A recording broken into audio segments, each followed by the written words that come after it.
Live షోకి స్వాగతం. ముందుగా అతిథుల పరిచయం. శ్రీ రామ్నాథ్ గారు ప్రముఖ విశ్లేషకులు, సీనియర్ పాత్రికేయులు, అలాగే ఏపీ ప్రైడ్ ఛానల్ నిర్వాహకులు. నాగార్జున యాదవ్ గారు వైఎస్ఆర్ కాంగ్రెస్ పార్టీ అధికార ప్రతినిధి, అలాగే వారు గతంలో కార్పొరేషన్ చైర్మన్గా కూడా పనిచేశారు.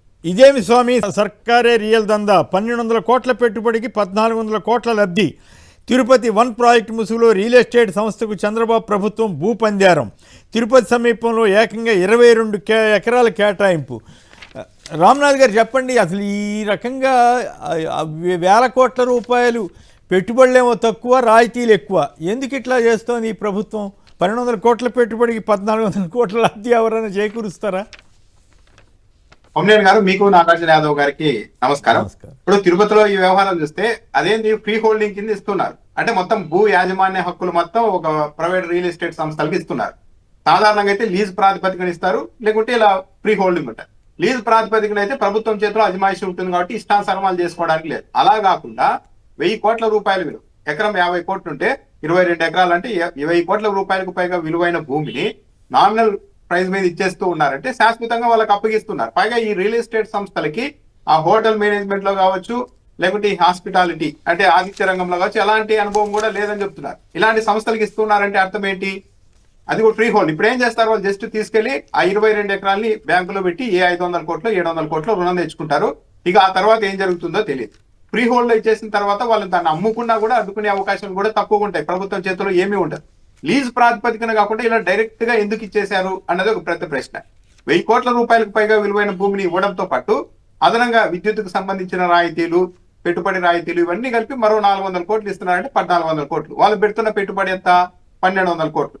బాగా గమనిస్తే ఈ రాష్ట్రంలో ఇలా 99 పైసలకి, 1000 రూపాయలకి, 100 రూపాయలకి ఎకరాలు చొప్పున భూములు తీసుకుంటున్న ఇవే సంస్థలు తెలంగాణలో మాత్రం వేలం పాటలో పాల్గొంటూ 1000 కోట్లు 100 కోట్ల రూపాయలు చెల్లించి మరి భూములు సొంతం చేసుకొని అక్కడ రియల్ ఎస్టేట్ వ్యాపారాలు చేసుకుంటూ ఉన్నాయి. కానీ ఏపీకి మాత్రం పూర్తి విరుద్ధంగా ఉంది పరిస్థితి.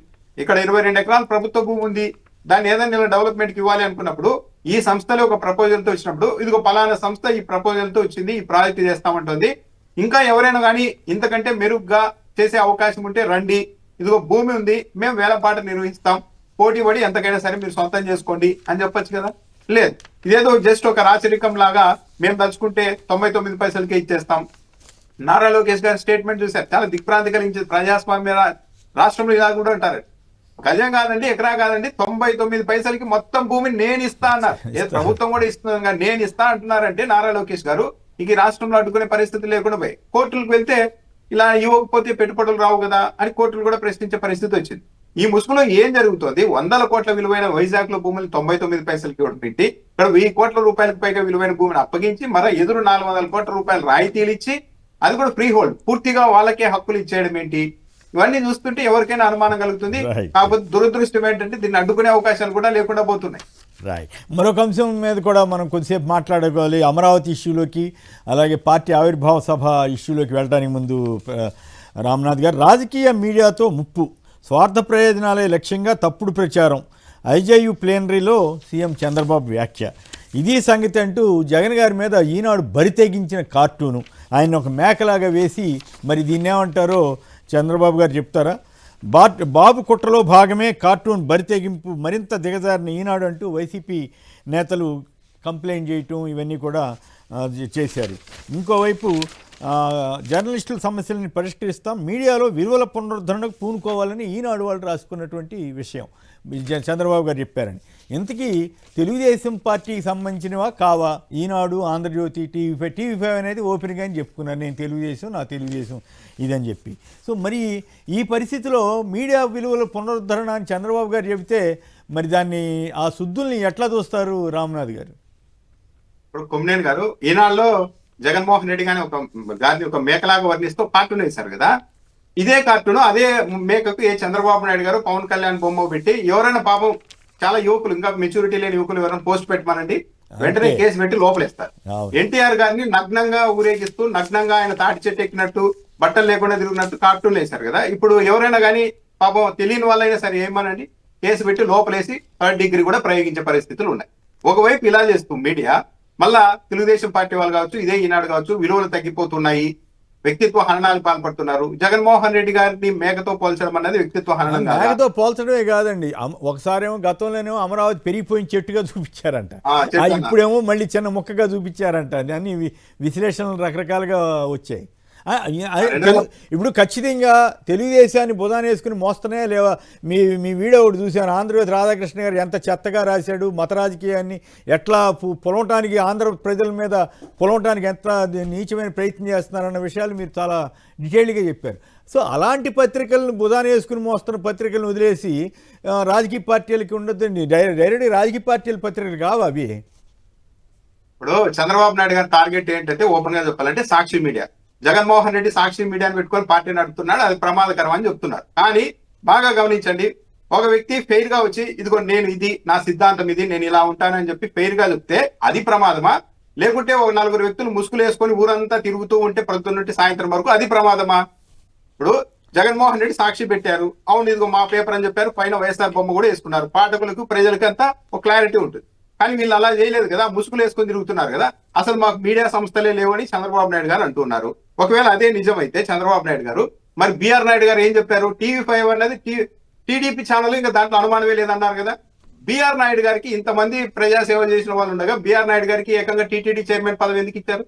మీ మీడియా ఛానల్ మీకోసం పని చేయకపోతే ఇచ్చి ఉండేవాళ్ళ? ఇది క్విట్ ప్రోకో కదా. ఆయనకి సంబంధించిన వీడియోలు బయటకు వచ్చిన తర్వాత కూడా మొత్తం రాష్ట్ర ప్రతిష్టను, టీటీడీ ప్రతిష్టను పనంగా పెట్టేందుకైనా రెడీ అవుతున్నారు. కానీ ఆయన మీద చర్యలు తీసుకునేది చంద్రబాబు నాయుడు గారు వెనుకాడుతూ ఉన్నారంటే మీడియా సంస్థ ఉందనే కదా, వాళ్ళ మీడియా సంస్థనే కదా. ఇప్పుడు ఈవెన్ రామోజీరావు గారు ఉన్నారు, తెలుసు. రామోజీరావు గారి పేరున ఆయనకు తెలుగుదేశం పార్టీకి సంబంధం లేకపోతే 10 కోట్లు పెట్టి ఆయన సంస్మరణ సభని రాష్ట్ర ప్రభుత్వం తరఫున ఎందుకు నిర్వహించారు కొమ్మినేని గారు? అంతేకాదు, ఇక్కడ ఇంకొక పాయింట్ అండి మీ దృష్టికి తీసుకొస్తా. వారం వెళ్ళి రామోజీరావు దగ్గర ఆయన వెళ్ళి ఎందుకు కూర్చుని ఆయన చెప్పిన డిక్టేషన్ ఎందుకు తీసుకున్నారు? స్వయంగా మొన్న తెలంగాణ ముఖ్యమంత్రి రేవంత్ రెడ్డి గారే చెప్పారు, తెలుగుదేశం పార్టీ ఉన్నప్పుడు మా పార్టీ గెలుస్తుందని తెలిసినప్పుడు ఇంకా రిజల్ట్ రావడానికి ముందే నేను మరి కొంతమంది అంతా రామోజీ ఫిలిం సిటీకి వెళ్ళి సార్ మీరు చెప్తే చంద్రబాబు నాయుడు గారు మంత్రి పదవులు ఇస్తారంట కదా అని మేము వెళ్ళి మాట్లాడామని స్వయంగా చెప్పారు రేవంత్ రెడ్డి గారు. అంటే తెలుగుదేశం పార్టీకి రామోజీరావు గారికి సంబంధాలు లేవంటే ఎవరైనా నమ్ముతారా? బాగా గమనించండి, జగన్మోహన్ రెడ్డి గారి హయాంలో చేయకపోయినా సరే 14 లక్షల కోట్ల రూపాయలు అప్పులు చేశారని ఈనాడు పత్రిక ప్రచారం చేసింది. తెలుగుదేశం పార్టీ ప్రయోజనాలు కాపాడడం కోసం కాకపోతే అలా ఎందుకు ప్రచారం చేస్తారు? జగన్మోహన్ రెడ్డి గారి హయాంలో మంగళవారం వస్తే ఒక చిప్ప కార్టూన్ తో రెడీగా ఉండే ఈ పత్రికలు ఇప్పుడు మాత్రం రుణ సమీకరణ, ఏపీ రుణ సామర్థ్యం ఈ వారం ఇంత అని ఎందుకు రాస్తున్నాయి? ఇప్పుడు రాయొచ్చు కదా, 2 ఏళ్లలోనే 3 లక్షల కోట్ల రూపాయలు అప్పు చేసేశారని. పైగా రామోజీరావు గారికి చంద్రబాబు నాయుడు గారికి మీడియా మధ్య ఈ సంబంధాలు లేకపోతే వైస్రాయ్ హోటల్లో 25 మంది ఎమ్మెల్యేలు ఉంటే ఉదయము లేదు, ఆల్రెడీ 148 మంది ఉన్నారు, ఎవరైనా పోకపోతే ఇంతటితో మీ రాజకీయ జీవితం సమాప్తం అవుతుందని చెప్పి ఎమ్మెల్యేలని ఒక గొర్రెల మందలాగా అక్కడికి తరలించిన పత్రిక ఏది? తీరా అక్కడికి వెళ్ళిన ఎమ్మెల్యేలంతా ఎవరు లేరంటే మీలాగే ఇంకా వెనకాల చాలా మంది వస్తారులే కాసేపు ఆగండి అని చెప్పి మభ్యపెట్టింది ఎవరు? ఇదే కదా.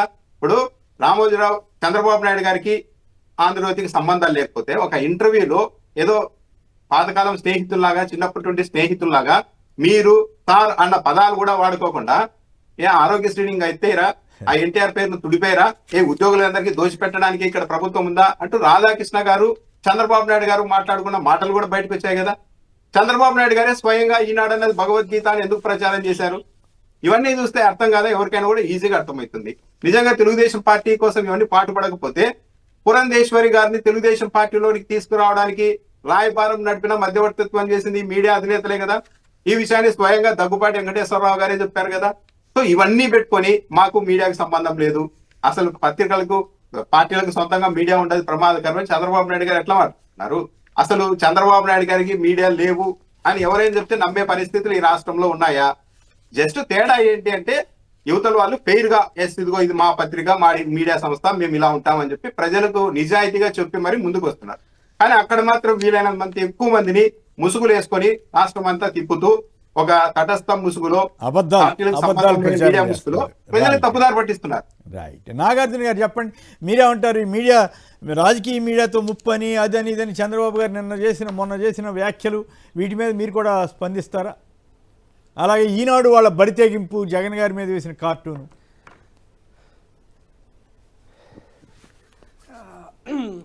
ముందుగా 18 ఏళ్ల పాటు నాణ్యానికి మరో కోణాన్ని తెలియజేస్తూ వార్తలో అద్భుతమైనటువంటి విషయాలను తెలుగు ప్రజలకు అందించినటువంటి సాక్షి యాజమాన్యానికి ముందుగా నా ధన్యవాదాలు, శుభాకాంక్షలు తెలియజేస్తున్నాను సార్. అదేవిధంగా ప్యానెల్లో ఉన్న పెద్దలందరికీ నా నమస్కారాలు తెలియజేస్తున్నా. రామోజీరావు గారు పరమపదించిన తర్వాత ఆ బాధ్యతలు భుజస్కంధాలకు ఎత్తున్నటువంటి కిరణ్ గారు ఏ స్థాయికైనా జరుగుతారు. ఎందుకు నేను ఈ మాట చెప్తున్నా అంటే, నిజంగా నాకు రామోజీరావు గారు అంటే కాస్త గౌరవం ఉంది సార్. ఇర్రెస్పెక్టివ్ ఆఫ్ ఆయన పొలిటికల్ ఏదైనా దాన్ని తీసి పక్కన పెడితే, నిజంగా రామోజీరావు గారు ఈరోజు ఈనాడు పేపర్ చూస్తుంటే, నిజంగా ఈరోజు ఈనాడు పేపర్ చూస్తుంటే పాపం ఆయన ఏమైపోయేవాడు అనేటువంటి బాధ కలుగుతుంది. ఎందుకంటే రామోజీరావు గారు భుజాల మీదకి ఎత్తుకొని తెలుగుదేశం పార్టీని మోస్తే, కిరణ్ గారు నేరుగా తల మీద ఎత్తుకొని తాండవం చేస్తున్నట్టు పరిస్థితుంది. ఎవరు పేపర్లు నడుపుతూ రాజకీయాలు సంబంధం చేస్తున్నారు అనే విషయాన్ని ఏ విధంగా చెప్తానంటే, మీకు ఈరోజు ఒకసారి రాష్ట్రంలో ఒక పంపు స్టోరేజ్ ప్రాజెక్టులు వచ్చినాయి సార్ ఈ మధ్య. ఈ పంపు స్టోరేజ్ ప్రాజెక్టులు 3 ప్రైవేట్ సంస్థలకు వచ్చినాయి. 3 ప్రైవేట్ సంస్థలు, ఒకటి చింతా గ్రీన్ ఎనర్జీ, మరొకటి నవయుగ ఇంజనీరింగ్ కంపెనీ, ఇంకొకటి ఆర్వీఆర్ ప్రాజెక్ట్స్ లిమిటెడ్. ఈ 3 సంస్థలకు వచ్చినాయి. ఈనాడులో కూడా పెద్ద పెద్ద హెడ్డింగ్లు వేశారు. ఎవర్రా దీనికి ఓనర్లు అని చూస్తాం. చింతా గ్రీన్ ఎనర్జీ అనే కంపెనీ ఎస్టాబ్లిష్ చేసింది సంవత్సరం క్రితం, అంటే జనవరి 2025న ఎస్టాబ్లిష్ చేశారు. దీనికి పంపు స్టోరేజ్ ప్రాజెక్ట్ వచ్చింది. దీని చైర్మన్ ఎవరు ఉన్నారు అంటే సివి రావు గారు. ఎవరు? ఈనాడు కిరణ్ వాళ్ళ వియంకుడు. ఎట్లొచ్చింది సార్ వాళ్ళకి? తరువాత నవయుగ 1986లో పెట్టారు సివి రావు గారు. దీనికి మళ్ళీ ఇంకొక ప్రాజెక్ట్ వచ్చింది రాష్ట్రంలో. ఎవరు సార్? ఈయన కిరణ్ గారు వియంకుడు. ఇంకో ప్రాజెక్ట్ వచ్చింది ఆర్వీఆర్ ప్రాజెక్ట్స్ ప్రైవేట్ లిమిటెడ్ అని, ఆర్ వెంకటేశ్వరరావు గారని. సరే ఈరెవరో వేరే వాళ్ళు అనుకున్నా. ఈయన కాదు, కిరణ్ గారి వియంకుడు సివి రావు గారు అయితే, ఈ సివి రావు గారికి మరొక వియంకుడు ఈ ఆర్ వెంకటేశ్వరరావు గారు. ఆంధ్రప్రదేశ్ రాష్ట్రంలో పంపు స్టోరేజ్ బంధుత్వం ఉందేమో కానీ సివిరావు గారు డైరెక్ట్ గా వియంకుడా? నాకు అది డౌట్. సివిరావు గారు డైరెక్ట్ వియంకుడు కాదు, బంధుత్వం అనుకుంటా. కాబట్టి వియంకులే సార్. అయితే వీరు ఇంత నిర్లజ్జగా, ఇంత నిబద్ధత లేకుండా, నిజాయితీ అనేటువంటిది లేసే మాత్రం లేకుండా, ఆంధ్రప్రదేశ్ రాష్ట్ర ప్రభుత్వాలకు సంబంధించినటువంటి అన్ని కాంట్రాక్ట్లు మీ నవయుగాకి, మీ పంపు స్టోరేజ్లకి, మీ ఆర్వీఆర్ ఇన్ఫాల్కి మీరు ఎత్తుకొని పోతుంటే, మీరు ఈరోజు రాజకీయాల గురించి మీరు మాట్లాడుతుంటే ఎవరు వింటారు సార్? చంద్రబాబు నాయుడు గారికి, నారా లోకేష్ గారికి పాద పూజ చేయడానికి మాత్రమే ఈనాడు పేపరు రామోజీరావుకు సంబంధించినటువంటి వారి అబ్బాయి కిరణ్ ఈరోజు చేస్తున్నాడు. మీరు నగ్నంగా ఈరోజు ఆంధ్రప్రదేశ్ రాష్ట్ర ప్రభుత్వ ప్రజల ముందు చంద్రబాబు గారు ఇది రాష్ట్ర ప్రజలందరికీ తెలుస్తుంది. చర్చ చంద్రబాబు గారు రాజకీయ మీడియాతో ముప్పు, స్వార్థ ప్రయోజనాల లక్ష్యంగా తప్పుడు ప్రచారం చేస్తున్నారని ఆయన అంటున్నారు. మీడియాలో విలువలు పునరుద్ధరిస్తామని కూడా అన్నారట. అందుకని ఈ చర్చ దాని తగ్గట్టే మీరు ఈనాడు వాళ్ళు వేసినటువంటి దిక్కుమాలిన కార్టూన్లు. అవును సార్, అది చంద్రబాబు నాయుడు గారు ఎవరిని ఉద్దేశించి మాట్లాడుతున్నారు?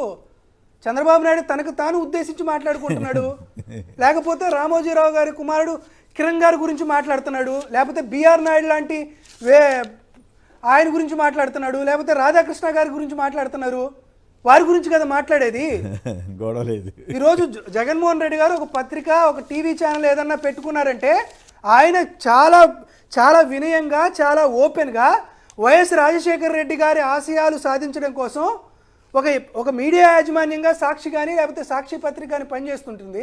ఒక రాజకీయ పార్టీగా మేము పనిచేస్తున్నాం అనేటువంటి విధంగా స్పష్టంగా ప్రకటించారు. ఇదిగో సాక్షి టీవీ వేదిక మీద ఆ ఎటువైపునో ఒకవైపు రాజశేఖర రెడ్డి గారి చిత్రపటం కూడా కనపడుతూ ఉంటుంది. మీకు దమ్ము ధైర్యం ఉంటే రామోజీరావు గారి కిరణ్ గారిని కానీ, లేకపోతే రాధాకృష్ణ గారిని కానీ, చంద్రబాబు నాయుడు గారి బొమ్మ వేసుకుని ఈనాడుని కానీ, ఆంధ్రజ్యోతి కానీ, లేకపోతే టీవీ5 కానీ ప్రచారాలు చేయమని చెప్పండి. తెలిసిపోయింది వాళ్ళ భాగవతం ఏందో. మీరు కదా స్వార్థ ప్రయోజనాలతో ముసుగులో ఉండి ఆంధ్రప్రదేశ్ రాష్ట్ర ప్రజలకు విష ప్రచారం చేస్తూ వారికి స్లో పాయిజన్ ఎక్కిస్తూ ఒక ఎల్లో పాయిజన్ సృష్టించింది మీరు కదా ఇటువంటి కార్యక్రమాలు చేసేది. కాబట్టి మీరు జగన్మోహన్ రెడ్డి గారిని విమర్శించడానికి మీకు ఏమాత్రం కూడా అర్హత లేదు. కాబట్టి మేము చాలా స్పష్టంగా ఉన్నాం. రాజకీయ పార్టీ ముసుగులో అదేవిధంగా ఒక వేరే ఆలోచనలు ఆంధ్రప్రదేశ్ రాష్ట్రంలో ఉన్నటువంటి ప్రజలకు కల్పించాలనే ఉద్దేశంతో ఆంధ్రప్రదేశ్ రాష్ట్ర ప్రజలకు పట్టినటువంటి ఎల్లో వైరస్ ఏదన్నా ఉందంటే అది ఈనాడు పేపరు, ఆంధ్రజ్యోతి పేపరు, టీవీ5 అని మేము మొదటి రోజు నుంచి ఘంటాపదంగా చెప్తున్నాం. వైఎస్ రాజశేఖర రెడ్డి గారు ముఖ్యమంత్రిగా ఉండగా ఆ రెండు పత్రికలను ఏ విధంగా మాట్లాడామో వైఎస్ఆర్ కాంగ్రెస్ పార్టీ ఎదురుగా ఏ రోజు వారిని మేము బహిష్కరించాం, వారిని ఎప్పుడు మేము మా YSR Congress party office gate బయటే మేము నుంచోబెట్టాం. కానీ జగన్మోహన్ రెడ్డి గారి పేరు రాయకపోతే, జగన్మోహన్ రెడ్డి గారి గురించి వార్త రాయకపోతే కనీసం రూపాయికి కూడా గతి లేనటువంటి పేపర్లు అవి. జగన్మోహన్ రెడ్డి గారి పేరు బ్రాండింగ్ చేసుకొని అమ్ముడు పోయేటువంటి పత్రికలు అవి. కాబట్టి వాటి గురించి ఎక్కువసేపు మాట్లాడాల్సినటువంటి అవసరం కూడా లేదనేది మా వాదన. అమరావతి సంబంధించి రామ్నాథ్ గారు చెప్పండి, మొన్న జరిగిన చర్చలో అమరావతి ప్రస్తావనకి అమరావతికి సంబంధించిన జమా ఖర్చులు కానీ, అప్పుల గురించి కానీ, డెవలప్మెంట్ యాక్టివిటీ గురించి కానీ కాకుండా ఏం మాట్లాడారు, ఏం కదా, మధ్యలో ఆ ప్రస్తావనలు వచ్చినాయి కదా, బస్సులో ఎందుకు పడుకున్నారు, అలాగే జగన్ గారు కనపడలేదు పార్లమెంట్లో, అసలు రాష్ట్ర విభజన ఎవరి వల్ల జరిగింది, గత పాలకులని నారాయణ గారు చెప్పటం. సో నిజంగా రాష్ట్ర విభజన ఎవరి వల్ల జరిగింది, అలాగే ఈ బస్సులో ఎందుకు పడుకోవాల్సి వచ్చింది, అమరావతి చర్చ మీద మీ కామెంట్ చెప్పండి. కొమ్మినేని గారు, రాష్ట్ర విభజన ఎవరి వల్ల జరిగింది అంటే హన్మకొండ సభలో, తెలంగాణలో హన్మకొండ సభకు వెళ్ళిన చంద్రబాబు నాయుడు గారు స్వయంగా నేను ఇచ్చిన లేఖ వల్లే మీ రాష్ట్రం తెలంగాణ ఏర్పడింది, రాష్ట్ర విభజన జరిగిందని చెప్పారు. చంద్రబాబు నాయుడు గారి వల్లే రాష్ట్ర విభజన జరగడం వల్లే అప్పట్లో 2 డైలాగులు బాగా పాపులర్ అయ్యాయి. ఒకటి 2 కళ్ళ సిద్ధాంతం, 2 చిప్పల సిద్ధాంతం అని. చంద్రబాబు నాయుడు గారి స్టాండ్ కారణంగానే అవి ప్రచారంలోకి వచ్చాయి. నా లేఖ వల్లే విభజన జరిగిందని చెప్పారు. చంద్రబాబు నాయుడు గారు మమ్మల్ని కట్టుబట్టలతో పంపించినట్టు ఫీలింగ్ కలిగింది అని నారా లోకేష్ గారు అంటున్నారు. బహుశా వ్యక్తిగతంగా అది కలిగి ఉండవచ్చు, కానీ అది ఎందుకు కలిగింది అన్నది కూడా మనం చూడాలి. తెలంగాణ విడిపోయిన తర్వాత ఇక్కడ 2014లో చంద్రబాబు నాయుడు గారు ముఖ్యమంత్రి అయిన తర్వాత ఏపీకి రాలేదు చంద్రబాబు నాయుడు గారు. హైదరాబాద్ లోనే 3-4 ఆఫీసులు రెడీ చేసుకున్నారు. ఆ రోజు చెప్పిన డైలాగ్ ఏంది చంద్రబాబు నాయుడు గారు, తెలంగాణలో కూడా తెలుగుదేశం పార్టీని అధికారంలోనికి తెస్తాం, ఉమ్మడి రాజధానిగా 10 ఏళ్ళు ఇక్కడే ఉంటాం కాబట్టి ఇక్కడ కూడా తెలంగాణలో కూడా తెలుగుదేశం పార్టీని అధికారంలోనికి తెచ్చిన తర్వాతనే నేను వెళ్తానని చెప్పారు చంద్రబాబు నాయుడు గారు. కానీ హఠాత్తుగా ఎందుకు వెళ్ళిపోయారంటే జగమెరిగిన సత్యం, ఓటుకు నోటు కేసు. అంటే చంద్రబాబు నాయుడు గారు బాగా ఆయనకి ఎందుకో కానీ తొలి నుంచి కూడా ఏదో ఒక సామ్రాజ్య విస్తరణల ఐడియాలజీ ఉంటుంది. అంటే మనం ఏపీని గెలిచేసాం కాబట్టి ఇక ప్రపంచాన్ని గెలవాలని. ఇంకా ఇప్పుడన్నా నయం, లేకుంటే అప్పుడు తమిళనాడులో అధికారంలోకి వస్తాం, కర్ణాటకలో బాగా చేస్తాం, ఒడిశాలో కూడా ఒక రోజు మనం వస్తామని చంద్రబాబు నాయుడు గారు స్వయంగా చెప్పారు. అదే విధంగా తెలంగాణలో ఎమ్మెల్యేలు కూడా అక్కడి గవర్నమెంట్ ని డీస్టెబిలైజ్ చేసి రాజకీయం చేయబోయారు. దాంతో దొరికారు. ఇంకా అందరికీ తెలిసిన విషయమే, ఒక పెద్ద నాయకుడు గారు రాజీ చేశారు, కొట్లాడుకోద్దండి, అరెస్టులు చేయొద్దండి, కేసులు పెట్టద్దండి అంటే కేసీఆర్ ఒక్కటే పెట్టారు. సరే మీరు పెద్దవాళ్ళు చెప్తున్నారు కాబట్టి గౌరవప్రదంగా నేను అంగీకరిస్తున్నాను. మాట్లాడుకుంటున్నారు కదా వెంకయ్య నాయుడు గారి ఆధ్వర్యంలో రాజీ జరిగిందని. వెంకయ్య నాయుడు గారు చెప్తానే మీ మీద గౌరవం ఉంది కాబట్టి చెప్తున్నాను. కాకపోతే ఒకటే కండిషన్, ఇక్కడ ఉంటే ఈయన ఇక్కడ ఉంటే ప్రమాదకరమైన వ్యక్తి, ప్రభుత్వాన్ని మళ్ళా ఇదే పని చేస్తారు ఈయన, కాబట్టి వెళ్ళిపోవాలి అనగానే ఇంకా ఈ మాత్రం చాలు, కేసులు లేవు, అరెస్టులు లేవు కాబట్టి అని హ్యాపీగానే వచ్చేసారు చంద్రబాబు నాయుడు గారు. ఇక్కడికి వచ్చిన తర్వాత బస్సులో ఎందుకు అంటే మళ్ళా అదంతా మరిపించేసి చంద్రబాబు నాయుడు గారు రాష్ట్రం కోసం చూడండి కట్టుబట్టలతో వచ్చేసారు, బస్సులో ఉంటున్నారు అని. విజయవాడలో భవనాలు లేవా కొమ్మినేని గారు? లింగంనేని పేరు నాని గారు చెప్పినట్టు లింగంనేని భవన్ అప్పటికే ఉంది కదా. చంద్రబాబు నాయుడు గారు నేను ఉండి ఇక్కడ పరిపాలన చేస్తానంటే ఒక భవనం ఇచ్చే వాళ్ళు విజయవాడలో, గుంటూరు జిల్లాలో ఉండరా? ఎక్కడైనా ఉన్నారు రాష్ట్ర వ్యాప్తంగా. అంటే ప్రతి దానికి ఒక తాను చేసిన తప్పుల్ని కప్పిపుచ్చుకోవడానికి ఒక డ్రామా యాడ్ చేసి చంద్రబాబు నాయుడు గారు ఇవన్నీ చేస్తూ ఉంటారన్నది దీన్ని బట్టి అర్థమవుతుంది. అసెంబ్లీలో అమరావతి గురించి ఒక ప్రహాసనం నడిపారు. నిజంగా చెప్పాలంటే చంద్రబాబు నాయుడు గారు దీంట్లో కూడా ఏదో ప్లాన్ చేస్తూ ఉన్నారు ఈ చట్టబద్ధత పేరుతో అనేది కూడా అర్థమవుతుంది. బాగా గమనించండి, మేము అమరావతికి వ్యతిరేకం కాదు, మేము వ్యతిరేకించలేదని వైఎస్ఆర్ కాంగ్రెస్ పార్టీ భవిష్యత్తులో అధికారంలోనికి వస్తుందని తెలుగుదేశం పార్టీ వాళ్ళు కూడా నమ్ముతున్న వైఎస్ఆర్ కాంగ్రెస్ పార్టీని మేము అమరావతికి వ్యతిరేకం కాదని చెప్తున్నప్పుడు ఒక పెద్ద మనిషి తరహాలో పనిచేయాలనుకుంటే చంద్రబాబు నాయుడు గారు ఏం చేయాలి? కలుపుకోవాలి. మండలిలో కూడా తీర్మానం పెట్టి మీరు చెప్పినట్టు సరే ఇక్కడ వైఖరి చెప్పండి మీదే అని మాట్లాడాలి. అసలు అమరావతికి వ్యతిరేకం, అమరావతి రాజధాని కాదని ఎప్పుడు వైఎస్ఆర్ కాంగ్రెస్ పార్టీ వాళ్ళు అనలేదు. అని ఉంటే ఈ పాటికి ఆ వీడియోని తీసుకొని వచ్చి పెద్ద ప్రచారం చేసేవారు. ఎక్కడా లేదు. అంటే ఇక్కడ ఏం చేస్తున్నారు చంద్రబాబు నాయుడు గారు? సార్ మీరు ఏమీ చేయలేకున్నారు, మాకు ఇన్ని రోజులైనా సరే అని రైతులు ప్రశ్నిస్తూ ఉండడంతో ఇక చూడండి ఇప్పటి నుండి అమరావతికి మీరు ఏం చేశారు అంటే మేము శాశ్వత చట్టబద్ధత కల్పించామనే డైలాగ్నే వాడతారు చంద్రబాబు నాయుడు గారు. ఇక మిగిలిన ఏవి కూడా వాడరు. అంటే ఒక విధంగా వైఎస్ఆర్ కాంగ్రెస్ పార్టీని విలన్ గా చూపెట్టి ఇదిగో నేనుంటేనే మీ అమరావతి, నేనే చట్టబద్ధత తెచ్చాను అని వైఎస్ఆర్ కాంగ్రెస్ పార్టీని దగ్గరుండి తెలుగుదేశం పార్టీ రెచ్చగొడుతోంది. అమరావతి మీద సానుకూలత పెంచుకునే అవకాశం కూడా వైఎస్ఆర్ కాంగ్రెస్ పార్టీకి లేకుండా ఆ పార్టీని రెచ్చగొడుతోంది. మీరు వైసీపీ వాళ్ళు అమరావతికి వ్యతిరేకం అని ప్రచారం చేయడం ద్వారా అమరావతి అంటే మనది కాదేమో అన్న ఒక ఫీలింగ్ ను వైసీపీ తరఫున ఉండే వాళ్ళందరిలో చంద్రబాబు నాయుడు గారే స్వయంగా ఏర్పాటు చేస్తున్నారు. అంటే ఒక విధంగా అక్కడున్న రైతులకి అన్యాయం చేయడం, వాళ్ళకు లేనిపోని ప్రమాదాలు తెచ్చిపెట్టే ప్రయత్నం చేస్తున్నారు. ఇది చట్టబద్ధత కల్పిస్తున్నామని చెప్తున్నారు, సాధారణ మెజారిటీతో చేస్తూ ఉన్నారు. రేపు ప్రొద్దున ప్రభుత్వాలు మారితే దీన్ని చట్ట సవరణ చేయడానికి గ్యారెంటీ ఏముంది? ఎవరైనా చేసుకోవచ్చు. కానీ అలా వైసీపీ చేస్తుందని చెప్పలేము, చేయరు కూడా. ఎందుకంటే వాళ్ళు క్లియర్ గా చెప్తున్నారు, మేము అమరావతికి వ్యతిరేకం కాదు, అమరావతి రాజధాని కాదని మేము ఎక్కడా అనలేదని.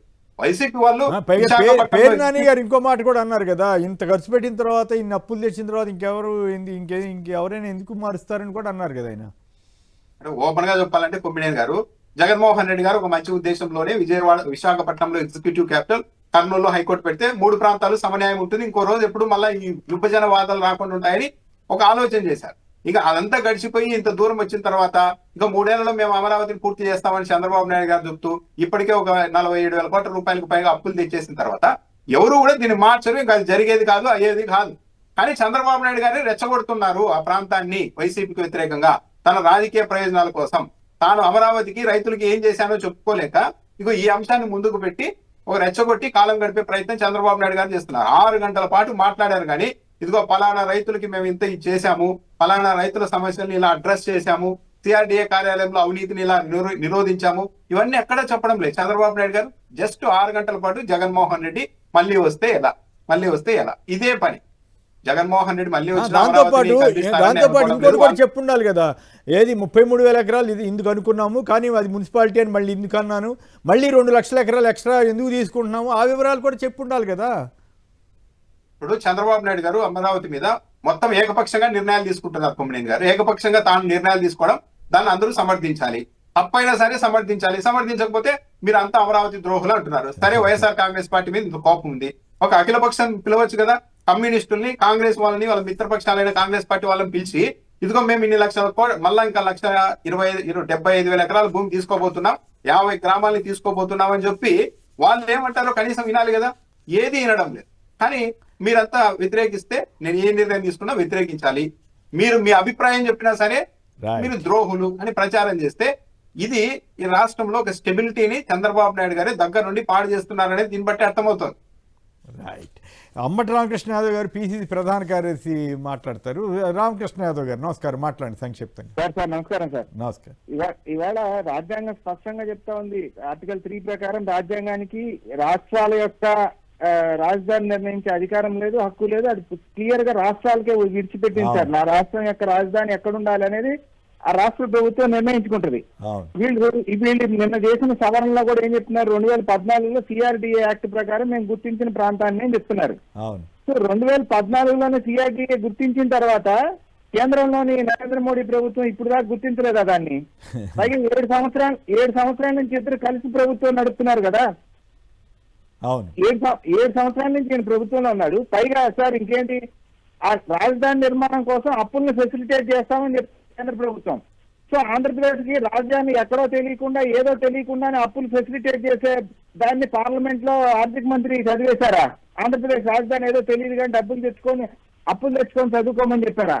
సార్ ఇదంతా కాదు. ఇక్కడ జరగాల్సింది ఏమంటే రాష్ట్రంలోని అన్ని రాజకీయ పార్టీల్ని పిలిపించుకొని ఇదిగో సరే ఇంకొకటి, ఈ చట్టం పట్ల చంద్రబాబు నాయుడు గారికి ఏమాత్రం గౌరవం ఉన్నా కూడా కేంద్రంలో 7 సంవత్సరాల నుంచి వాళ్ళతో కలిసి ఉన్నారు కదా, ఇదిగో ఈ చట్టంలో ఇవి ఉన్నాయి, ఒకవేళ వాళ్ళు ఆర్గ్యూ చేస్తున్నట్టుగానే ఏదన్నా అవకతవకలు తప్పు ఉంది ఒప్పు ఉంది సరి చేసుకోవాలంటే నిన్న చట్టాన్ని సవరించారు కదా సార్, సవరించమని పంపించారు కదా.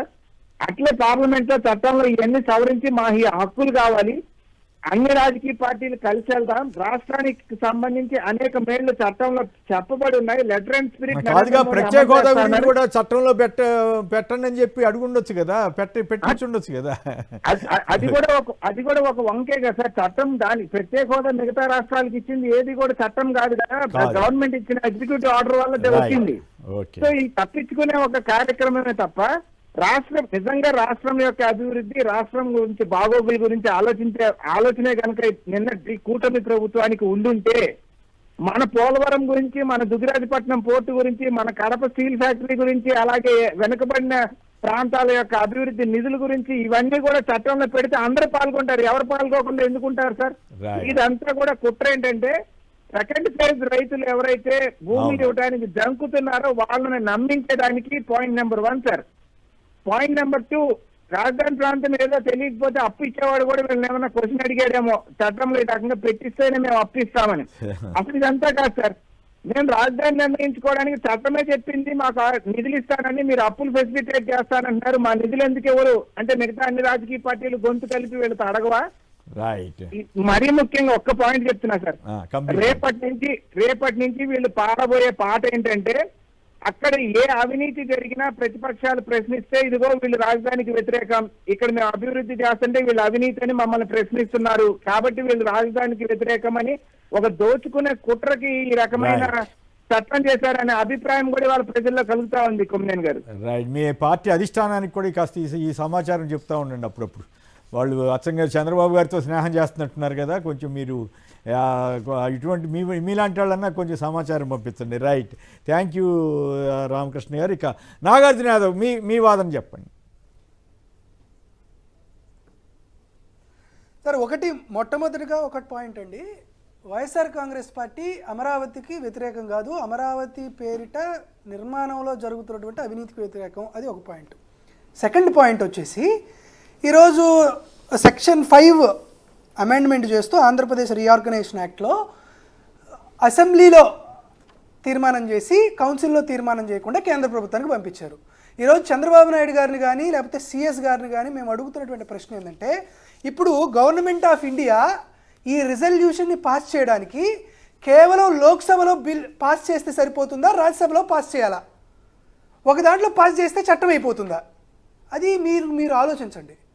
చంద్రబాబు నాయుడు గారు ఏదో రాజకీయ కారణాల వల్ల చెప్తే మీరు చేశారు అని అనుకుంటే ఆర్టికల్ 326 అంటే ఏంది, ఆర్టికల్ 356 ఏంటి అనేది సిఎస్ గారికి అక్కడ ఉన్నటువంటి క్యాబినెట్ సెక్రటరీస్కి కూడా తెలియకపోవడం అనేది ఆంధ్రప్రదేశ్ రాష్ట్ర ప్రజలు చేసుకున్నటువంటి దౌర్భాగ్యానికి సంబంధించిన విషయం. కాబట్టి ఈ చట్టబద్ధత అవుతుందా లేదా అనే విషయం వరకు ఎక్కువ పోయినా ఇప్పటికీ మీరు చాలా చాలా చాలా చట్టాలు చేశారు, చాలా చాలా రిజల్యూషన్ పంపించారు. గతంలో ఇంకోసారి నరేంద్ర మోడీ గారు మరొకసారి ప్రధానమంత్రి అవ్వకూడదు అని మీ టీటీడీ మహానాడులో, మీ టీడీపీ మహానాడులో తీర్మానం చేశారు. కేంద్ర ప్రభుత్వ వైఖరికి నిరసనగా ఒకసారి తీర్మానం చేశారు. కేంద్ర ప్రభుత్వ నిర్లక్ష్య వైఖరి నిరసిస్తూ మరొకసారి తీర్మానం చేశారు. ఇవన్నీ తీర్మానం చేసి తమరు పంపించారు సార్ కేంద్ర ప్రభుత్వానికి, మర్చిపోతున్నారేమో. దాంతోపాటు అక్కడ లోకేష్ బాబు గారు కొన్ని వ్యాఖ్యలు చేశారు సార్. దొంగ అబ్బాయి దొంగ వేశారు అని అంటున్నారు. లోకేష్ గారు, మీరు తీర్మానం దేనికి పెట్టారు? జగన్మోహన్ రెడ్డి గారి పైన పెట్టారా, లేకపోతే అమరావతికి చట్టబద్ధత మీద తీర్మానం చేశారా? జగన్మోహన్ రెడ్డి గారిని విమర్శించడం కోసం 164 మంది ఎమ్మెల్యేలు అక్కడ అసెంబ్లీ సెషన్ పెట్టడం, దానికి సంబంధించినటువంటి పోలీసులు, దానికి సంబంధించినటువంటి గాలిగత్తర అంతా ఎందుకు? మీరందరూ ఎన్డీఏ సమావేశం పెట్టుకోవచ్చు కదా, మీకు సంబంధించిన పార్క్ హైత్ హోటల్లోనో మీకు అచ్చొచ్చినటువంటి ఏదైనా మ్యారియట్ హోటల్లోనో పెట్టుకోవచ్చు కదా, దానికోసం అసెంబ్లీ ఎందుకు పెట్టుకోవడం? సరే, మీరు చెప్తున్నారు కదా లోకేష్ గారు, నిజంగానే దొంగ అబ్బాయి అంటే దొంగ పనులు చేసేవాళ్ళు ఎవరైనా కేంద్ర ప్రభుత్వాన్ని మోసం చేసి ఎన్నికల కమిషన్ని ఏమార్చి ఈవీఎంలు మార్చిన వాళ్ళని దొంగలు అంటారు, ఆ పనులు చేసిన వాళ్ళని దొంగ అబ్బాయిలు అంటారు, అంతేగాని వేరే వాళ్ళని అనరు. లోకేష్ గారు, మీరు చేసినటువంటి దొంగ పనులు ఏందో చెప్దాం. 9 సెప్టెంబర్ చంద్రబాబు నాయుడు గారు అరెస్ట్ అయిపోయారు. తర్వాత నారా లోకేష్ గారు ఎక్కడికి గాయబయ్యాడో తెలియదు, అయిపోయారు. 14 సెప్టెంబరు వీళ్ళకి పొత్తు కుదిరింది జనసేన పార్టీతో. 21 సెప్టెంబర్ 2023 మీరు ఆంధ్రప్రదేశ్ రాష్ట్ర ప్రభుత్వానికి 3770 ఈవీఎంల మిషన్కి సంబంధించినటువంటి కంట్రోల్ యూనిట్ని, అప్పుడే మ్యానుఫ్యాక్చర్ అయినటువంటి యూనిట్లని ఆంధ్రప్రదేశ్ రాష్ట్ర ప్రభుత్వానికి మీరు ఎలకేషన్ చేపించినటువంటి మాట వాస్తవం కాదా? కొత్త విషయం చెబుతున్నారు మిత్రమా, ఇదే కొత్త విషయం చెబుతున్నారు. వీటికి ఆధారాలు ఉన్నాయా, లేకపోతే మళ్ళీ అది ఒక కొత్త సమస్య అవుతుంది? అదేనండి, ఆంధ్రప్రదేశ్ రాష్ట్ర ప్రభుత్వానికి అప్పుడు ఉన్నటువంటి ముఖేష్ కుమార్ మీనా గారు సమాధానం చెప్పాలి. నెంబర్ 51/8 అలొకేషన్ 17855 ఇది ఆంధ్రప్రదేశ్ రాష్ట్ర ప్రభుత్వానికి పొత్తు ఖరారైపోయినటువంటి వారం రోజుల తర్వాత 3370 కంట్రోల్ యూనిట్స్ అప్పుడే మ్యానుఫ్యాక్చరింగ్ అయ్యి, అంటే 2023 సంవత్సరంలోనే మ్యానుఫ్యాక్చరింగ్ అయినటువంటి ఈవీఎం కంట్రోల్ యూనిట్స్ ఆంధ్రప్రదేశ్ రాష్ట్ర ప్రభుత్వానికి అలొకేట్ చేసినట్లు ఇచ్చినటువంటి ఉత్తర్వుల కాపీ ఇదిగో మీ కళ్ళ ముందు కనపడుతుంది, మీకు చూపిస్తున్న 15 సెప్టెంబర్ 2023. సరే, ఇదేదో నార్మల్ ప్రాసెస్లోనే ఈ ఈవీఎం అలొకేషన్ జరిగింది అని మేమందరం భావించేస్తే భావించవచ్చు. అయితే తర్వాత రోజు అంటే 22 సెప్టెంబర్ 2023న మరొక ఉత్తర్వులు ఏంటంటే అప్పటికి అంటే 2022 15 డిసెంబర్కి అప్పటికి వీవీప్యాట్ మిషన్లు 1,36,317 మిషన్లు 15 డిసెంబర్ 2022న ఆంధ్రప్రదేశ్ రాష్ట్రానికి అలోకేట్ అయి ఉంటే అలోకేట్ అయినటువంటి ఈవీఎం వీవీప్యాట్ మిషన్లు కూడా మీరు మార్చేసి 22 సెప్టెంబర్ 2023న నెంబర్ 51/8 అలొకేషన్ 17912 కొత్తగా మ్యానుఫ్యాక్చరింగ్ చేసినటువంటి M2 M3 new production VVPAT మిషన్ని ఆంధ్రప్రదేశ్ రాష్ట్రానికి అలొకేట్ చేస్తూ వచ్చినటువంటి ఉత్తర్వు కాపీలు అంటే 15 డిసెంబర్ 2022న అప్పటికి 1,36,000 వీవీప్యాట్ మిషన్లు ఆంధ్రప్రదేశ్ రాష్ట్ర ప్రభుత్వానికి అలొకేట్ అయి ఉంటే జనసేన పార్టీతో పొత్తు ఖరారైన తరువాత డెల్ కంపెనీకి సంబంధించినటువంటి ఈ వీవీప్యాట్ మిషన్ని అలొకేట్ అయినటువంటి వీవీప్యాట్ మిషన్లు కూడా వెనక్కి తెప్పించుకొని కొత్తగా న్యూ ప్రొడక్షన్ అయినటువంటి వీవీప్యాట్ మిషన్ని ఆంధ్రప్రదేశ్ రాష్ట్ర ప్రభుత్వానికి అలొకేట్ చేస్తూ వచ్చినటువంటి ఉత్తర్వులు. దీని వెనకాల అనుమానాలు లేకుండా ఎందుకుంటాయి నారా లోకేష్? దొంగ పనులు చేసింది ఎవరు? ఈవీఎం మిషన్లు ఏమార్చింది ఎవరు? కేంద్ర ప్రభుత్వాన్ని మోసం చేసి ఎన్నికల కమిషన్ని ఏమార్చి ఇవి ఎలా ఆంధ్రప్రదేశ్ రాష్ట్ర ప్రభుత్వానికి అలొకేట్ అయినాయి? దీంతో పాటు ఏ సంస్థ నుంచి అలొకేట్ అయినాయి అండి? ఇది ఢిల్లీ నుంచి అలొకేట్ అయినాయి. ఢిల్లీకి సంబంధించినటువంటి ఒక డైరెక్టరు, ఢిల్లీకి సంబంధించిన ఒక ఇండిపెండెంట్ డైరెక్టర్ ఎవరు? డాక్టర్ పివి పార్థసారథి కూటమి నుంచి ఆదోని ఎమ్మెల్యేగా ఎన్నికైనటువంటి మాట వాస్తవం కాదా? డాక్టర్ కోడాల వెంకట పార్థసారథి ఈయనెవరు? డెంటిస్టు. నువ్వు చెప్పింది, మీరు చెప్పింది బెల్ కంపెనీ కదా ఆయన director. Bell sir Bharat electronics limited. అవును, దానికి వాళ్ళకి సంబంధం ఉందా? అట్లా ఈ లింక్ సరిగా మీరు ఎస్టాబ్లిష్ చేయాలి సార్. ఇతను independent director of Bharat electronics limited bell. అయితే ఏమిటి అది కదా సమస్య? ఇతను బెల్కి ఇండిపెండెంట్ డైరెక్టర్గా ఉన్నాడు. అవును సార్. ఇప్పుడు బెల్ బెంగళూరు నుంచే ఆంధ్రప్రదేశ్ రాష్ట్ర ప్రభుత్వానికి సంబంధించి ఎలక్షన్స్ అప్పుడు 22 సెప్టెంబర్ 2023న ఒకసారి, 21 సెప్టెంబర్ 2023న మరొకసారి ఎందుకు ఈవీఎంకి సంబంధించినటువంటి కంట్రోల్ యూనిట్స్ వీవీప్యాట్ మిషన్స్ మారిని? ఇది మేము అడిగినటువంటి ఏకైక ప్రశ్న. దీనికి ముఖేష్ కుమార్ మీనా గారు సమాధానం చెప్పాలి. ఈరోజు ఆంధ్రప్రదేశ్ రాష్ట్ర ప్రభుత్వంలో గీన్సు చూపిస్తూ జిఏడిలో కీలక బాధ్యతలు పగడుస్తూ ప్రిన్సిపల్ సెక్రటరీగా ఉన్నటువంటి ముఖేష్ కుమార్ మీనా గారు సమాధానం చెప్పి తీరాల్సిందే. వీటి మీద చర్చ జరగాలి సార్. నారా లోకేష్ గారు మీకు చెబుతున్నాం, ఈరోజు మీకు అధికారం ఉందని, ఈరోజు మీకు చాలా వెసులుబాట్లు ఉన్నాయని మా పైన కేసులు పెట్టచ్చు, అరెస్టులు చేయొచ్చు, రిమాండ్లకు పంపించు, ఏమైనా చేయొచ్చు. కానీ మాకు శక్తి వచ్చిన రోజు, మాకు సామర్థ్యం వచ్చిన రోజు, మాకు అధికారం వచ్చిన రోజు మీరు ఏదైతే అవినీతి చేశారో, అక్రమాలు చేశారో, అన్యాయాలు చేశారో, కేంద్ర ప్రభుత్వాన్ని, ఎన్నికల కమిషన్ని మోసం చేసి ఏమార్చి ఏవైతే తప్పులు చేశారో వాటన్నిటికీ కూడా తగిన స్థాయిలో చట్టబద్ధంగా, న్యాయబద్ధంగా ఖచ్చితంగా డైరెక్ట్ గా లోకేష్ గారికి ఎట్లా ఆపాదిస్తారు? దానికి ఆయనకేం సంబంధం? అది ఆయన గవర్నమెంట్ లో లేరు కదా సార్. అందుకనే సార్ మేము అదే చెప్తున్నాం సార్. మీరు లోకేష్ గారికి ఉన్నటువంటి సంబంధం ఏంటని ప్రశ్నిస్తున్నాం. లేదు, ముఖేష్ కుమార్ మీనా గారు కదా అప్పుడు సీఈఓగా ఉంది, మీరే కదా కేంద్ర ప్రభుత్వానికి మాకు కొత్త ఈవీఎం మిషన్లు, సిపి యూనిట్స్ ఇవి కావాలి అని చెప్పి మీరే కదా లేఖ రాసింది. సో మీరే బయట పెట్టండి అంటున్నాం. ముఖేష్ కుమార్ మీనా గారే మాట్లాడమని చెప్తాం. కారణాలు ఏంటి? Why is this procedure labs ఎందుకు వచ్చినాయి? కొత్తగా ఎందుకు తీసుకురావాల్సి వచ్చినాయి? ఎందుకు జనసేన పార్టీతో పొత్తు పెట్టుకున్న తర్వాత, చంద్రబాబు నాయుడు గారు అరెస్ట్ అయిన తర్వాత ఎందుకు ఇటువంటి కార్యక్రమాలన్నీ జరిగినాయి? సంవత్సరం క్రితం అలాకేట్ అయినటువంటి వీవీప్యాట్ మిషన్స్ ఎందుకు ఇప్పుడు మార్చాల్సినటువంటి అవసరం ఎందుకు వచ్చింది? దానికి సంబంధించినటువంటి మీరు చేసినటువంటి వ్యవహారాలు అవన్నీ కావాలి కదా. దీనికి సంబంధించినటువంటి FLC reports, first level checking ఎప్పుడెప్పుడు జరిగినాయి, దాంట్లో ఏమేం ప్రాబ్లమ్స్ వచ్చినాయి, ఎవరెవరు దీనికి అటెండ్ అయ్యారు, దీనికి సంబంధించిన ఇష్యూస్ అన్నీ మీరు చెప్పాలి కదా. ఒకసారి చెప్తున్నాను sir, mock polling station FLC EVMs 9/11/2023కి సంబంధించి టీడీపీకి సంబంధించిన వాళ్ళు, ఇది విజయనగరం నియోజకవర్గం, టీడీపీకి సంబంధించిన వాళ్ళు 1, 2, 3, బీజేపీకి సంబంధించిన వాళ్ళు 4, ఆమ్ ఆద్మీకి సంబంధించిన వాళ్ళు 5, బీఎస్పీలు మొత్తం 9 మంది ఉంటే కూటమికి సంబంధించిన వాళ్ళు 5గురు దీంట్లో పార్టిసిపేట్ చేస్తారు. 151 మంది ఎమ్మెల్యేలు ఉన్నటువంటి వైఎస్ఆర్ కాంగ్రెస్ పార్టీ తరపు నుంచి ఒక్కరికి మాత్రమే అవకాశం ఇచ్చారు ఫస్ట్ లెవెల్ చెకింగ్కి సంబంధించి. దానికి సంబంధించినటువంటి ఉత్తర్వులు ఈ విజయనగరానికి సంబంధించినటువంటిది చూపిస్తున్నాం. అంటే పార్టీ లెక్క ఇంతకు కదా, మించి ఈ మేము ఎన్ని పార్టీకి సాక్ష్యాధారాలు ఒకళ్ళంటే పార్టీయే చూపించాలి? కదా, ఒకళ్ళు దీనిపైన స్పష్టంగా పార్టీకి ఒకళ్ళంటే అవి అవును సార్, పార్టీలో మరి ఉంటాయి. టీడీపీ కూటమికి నుంచి ఎందుకు ముగ్గురు గవర్నమెంట్కి వెళ్ళారంటున్నా? కూటమికి గవర్నమెంట్ కి సంబంధం ఉండదు, పార్టీల టీడీపీ నుంచి ముగ్గురు ఎందుకు వెళ్ళారని అడుగుతున్నావు సార్. టీడీపీ సార్ కొమ్మినేని గారు, ఓకే, కొమ్మినేని ఓకే. గారు మీకు వినపడుతుందా? టీడీపీ వినపడలా. నుంచి ముగ్గురు ఎందుకు వెళ్ళారు? టీడీపీ నుంచి ఎవరు వెళ్ళారు? ఓకే. కేవీఎస్ఎన్ రాజు గారు ఈయన ఐడెంటిటీ నెంబరు 3800973305. ఇంకొకరు టీడీపీ నుంచి జి పవన్ కుమార్ అనుకుంటా ఆయనది. ఇంకొకరు టీడీపీ నుంచి బీలా రవి. ముగ్గురు టీడీపీ వాళ్ళని పంపించి ముగ్గురు టీడీపీ నుంచి వచ్చి మొత్తం వెళ్ళిందే 9 మంది. ముగ్గురు టీడీపీ నుంచి వెళ్ళి వైఎస్ఆర్సీపీ నుంచి ఒకరినే ఎందుకు అలొకేట్ చేశారు ఫస్ట్ లెవెల్ చెకింగ్ లో? ముఖేష్ కుమార్ మీనా గారిని మేము అడుగుతున్నాం, ఇది ప్రజాస్వామ్యం అనుకుంటున్నారా లేకపోతే నారాస్వామ్యం అనుకుంటున్నారా? వీటన్నిటిపైన స్పష్టంగా ఈరోజు కాకపోతే రేపైనా వస్తాయి.